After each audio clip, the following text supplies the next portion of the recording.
রাজধানীর যাত্রাবাড়ীতে মাহবুবুর রহমান মোল্লা কলেজে হামলা ভাঙচুর ও সড়কে শিক্ষার্থীদের ধাওয়া পাল্টা ধাওয়ার ঘটনা ঘটেছে। এ নিয়ে বিস্তারিত জানাতে ডেমরা থেকে আমাদের সাথে যোগ দিচ্ছেন সহকর্মী আনোয়ার সাদাত নূর। সাদাত, এই কলেজে হামলা এবং ভাঙচুর কী কারণে ঘটল এবং শিক্ষার্থীদের এই মুহূর্তে অবস্থান কোথায় দেখা যাচ্ছে?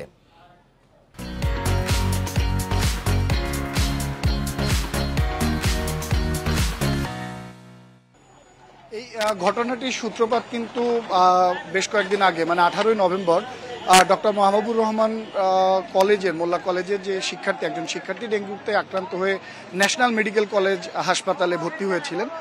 সেখানে সেই চিকিৎসাধীন অবস্থায় সেই শিক্ষার্থী মারা যায়।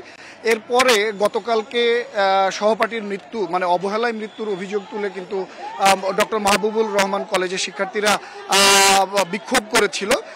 সেই বিক্ষোভের এক পর্যায়ে কিন্তু কবি নজরুল কলেজ এবং সোহরাওয়ার্দী কলেজের শিক্ষার্থীদের সাথে একটি বাকবিতণ্ডার সৃষ্টি হয়। এরপরে কিন্তু গতকালকে আমরা দেখেছি যে পুরান ঢাকার এলাকায় কিন্তু এই ডক্টর মাহবুবুর রহমান কলেজের শিক্ষার্থী এবং কবি নজরুল এবং সোহরাওয়ার্দী কলেজের শিক্ষার্থীদের, মানে মোট 14টিরও বেশি কলেজের শিক্ষার্থীরা একটা পর্যায়ে গিয়ে এই সংঘর্ষের সাথে জড়িয়ে পড়ে। গতকাল সন্ধ্যার পর পর্যন্ত সেই সংঘর্ষ চলমান ছিল।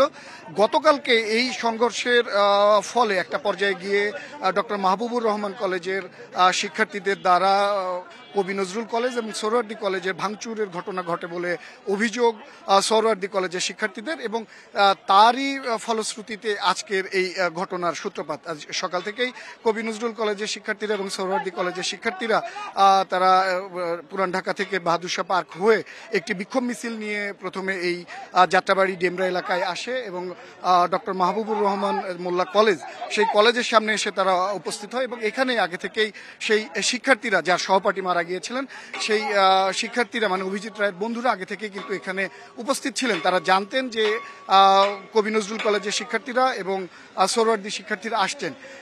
এই যে মুখোমুখি একটা অবস্থান বেলা 10:30টার দিকে এই স্টাফ, মানে ডেমরা এলাকায় তৈরি হয়, তখনই কিন্তু এই একটি সংঘর্ষের সৃষ্টি হয়, যে মাহবুবুর রহমান কলেজের শিক্ষার্থী এবং কবি নজরুল এবং সোহরাওয়ার্দী কলেজের শিক্ষার্থীদের মধ্যে এটি এক পর্যায়ে সংঘর্ষের রূপ নেয়। এখানে আমরা দেখছি যে আইনশৃঙ্খলা বাহিনীর সদস্য যারা, তারা সতর্ক অবস্থানে আছেন।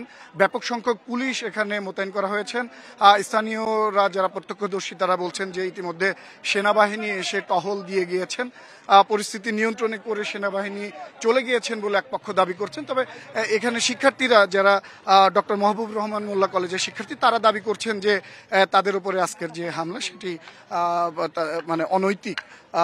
আসলে গতকালকে যা হয়েছে সেটি বরং তাদের অভিযোগ যে তাদের উপরই পাল্টা দোষারোপ আক্রমণ করা হয়েছিল, কেননা তারা একটি সুষ্ঠু বিচারের দাবি জানাচ্ছিলেন।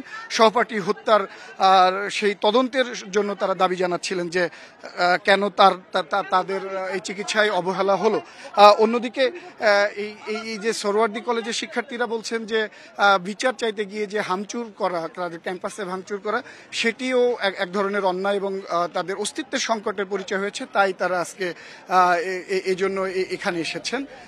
সেটারই বলা যায় যে একটি প্রতিযোগিতা করতে। রাজধানী ডেমরাতে সড়ক অবরোধ করে রেখেছেন শিক্ষার্থীরা, জানাচ্ছিলেন সহকর্মী।